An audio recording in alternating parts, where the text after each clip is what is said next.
Hello viewers, welcome back to my YouTube channel. Master, in wannan shine karan kana farko shiga YouTube channel nawa, ina mai roƙonka da ka danna mun subscribe ka danna mun alamar ƙararrawa. A yau ma na kawo muku wani sabon bidiyo wanda za ka samu kusan dala 370 a kyauta. Sabuwar exchanger ce da aka buɗe, to shine na ce to bari in yi bidiyo a kan shi in nuna muku yadda za ka samu wannan alherin kafin ya wuce ka. Farko abin da za ka yi shine akwai link da zan ajiye a ƙasan bidiyon, sai ka danna shi zai kai ka cikin inda za ka yi wannan. Kana danna shi zai kawo ka cikin wannan, zai kawo ka wannan feji kamar haka. Wannan exchanger ita ce CoinInn. To ga yi nan zan sa wannan ɗina zan yi amfani da shi, za su tura min ga yi nan da ya kawo ka za ka tambaye ka ce ka sa mail naka. To in ka sa mail ɗinka za su ce verification code. Abin da za ka yi shine za ka ci send. Za su tura ma verification code cikin wannan ɗin da ka yi amfani da shi. To amma kuma za ka iya amfani da Apple ID, za ka iya amfani da Gmail ɗinka, za ka iya amfani da Facebook naka. Sai ka ce confirm I'm not a robot, sai ka danna. In ka danna kan shi zai kawo ma haka, sai ka ɗan ciccike wa'innan abubuwan. Ya ce ma motorcycle, to da inda ka ga motorcycle to shine mashin kenan. To nan kuma ya ce ma traffic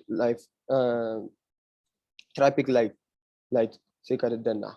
To ga ya ce ma kai verification, ya gama yi ma tick. To ya ce ma verification and the send successful. To zan koma cikin mail ɗina sai in ɗauko wannan code ɗin da suka turo min. Ga nan na zo kamar haka, ga nan sun riga su da sun tura min code ɗin. To abin da zan yi shine zan yi copying nashi.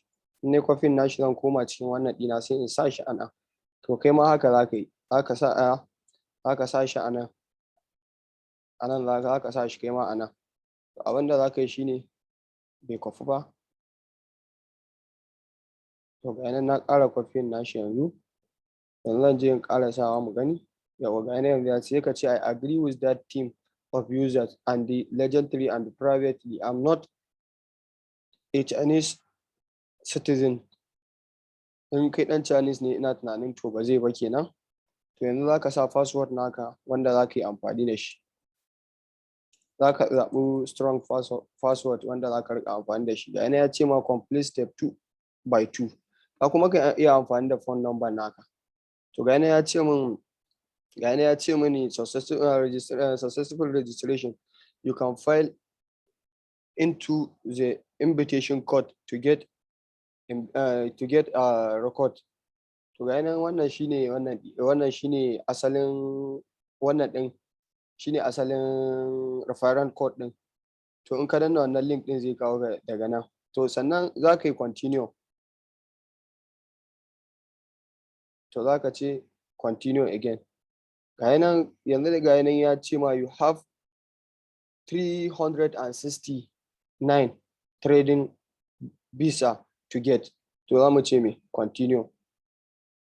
Ga nan mun yi continue, ya kawo mu cikin wannan ɗin, cikin website ɗin. Yanzu ga nan sun ba mu 360 something USDT. To yanzu abin da za ka yi shine za ka tafi ƙasa. In ka zo nan ƙasa za ka ɗauko application ɗin. Ai kana da Apple ne, wato iPhone kenan, ko kuma Android.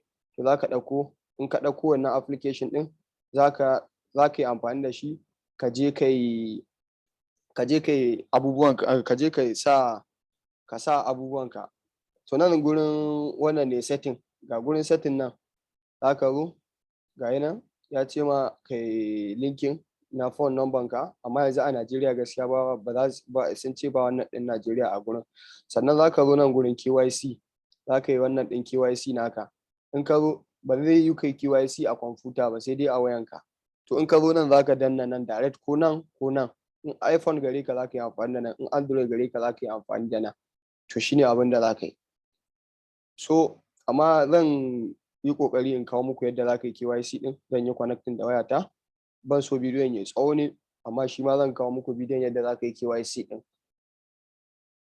A nan ne wannan bidiyon ne, ba nan ba ne dai ƙarshen shi, zan kawo muku ci gaban shi insha Allah. To dai ka daure dai ka yi min subscribing, ka danna min alamar ƙararrawa in bidiyon ya burge ka kenan.